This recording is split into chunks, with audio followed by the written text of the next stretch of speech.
നാളെ ജൂലൈ 10-ാം തീയതി വ്യാഴാഴ്ച ദിവസം SFI പഠിപ്പ് മുടക്ക് വിദ്യാഭ്യാസ സ്ഥാപനങ്ങൾക്ക് അവധിയോ അതിൻ്റെ ഏറ്റവും പുതിയ അപ്ഡേഷനാണ് ഇന്നൊരു വീഡിയോ ഭാഗത്തെ. വീഡിയോയിലേക്ക് മുൻപ് വീഡിയോ ലൈക്ക് ചെയ്യുക, ചാനൽ സബ്സ്ക്രൈബ് ചെയ്യാൻ വേണ്ടി ശ്രമിക്കുക.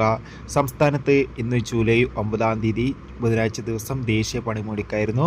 ഇപ്പോൾ ഇതാ ദേശീയ പണിമുടക്കിന് പിന്നാലെ നാളെ ജൂലൈ 10-ാം തീയതി വ്യാഴാഴ്ച ദിവസം സംസ്ഥാനത്ത് SFIയുടെ പഠിപ്പ് മുടക്ക് സമരം ഉണ്ടാകുന്നതായിരിക്കും.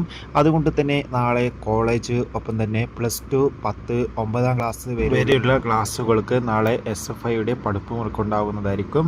എന്തായാലും കാത്തിരിക്കാം കൂടുതൽ അപ്ഡേഷൻ അറിയാൻ വേണ്ടി. അതോടുകൂടി ഈ വരുന്ന ജൂലൈ മാസം ഇനി അങ്ങോട്ട് ധാരാളം ചിത്രങ്ങൾ OTT റിലീസ് ചെയ്യുന്നുണ്ട്. നമ്മുടെ ചാനൽ ഭാഗം പരിശോധിച്ചാൽ ആ വീഡിയോ ഒക്കെ നിങ്ങൾക്ക് കാണാൻ വേണ്ടി സാധിക്കും. അതൊക്കെ ഒന്ന് കാണുക. ജൂലൈ മാസം, ജൂൺ മാസം OTT റിലീസ് ചെയ്ത ചിത്രങ്ങളുടെ വീഡിയോ നമ്മുടെ ചാനൽ ഭാഗത്ത് അപ്ലോഡ് ചെയ്തിട്ടുണ്ട്. ആ വീഡിയോ ഒന്ന് പരിശോധിക്കാം. അടുത്തൊരു വീഡിയോയിൽ കാണുമ്പോൾ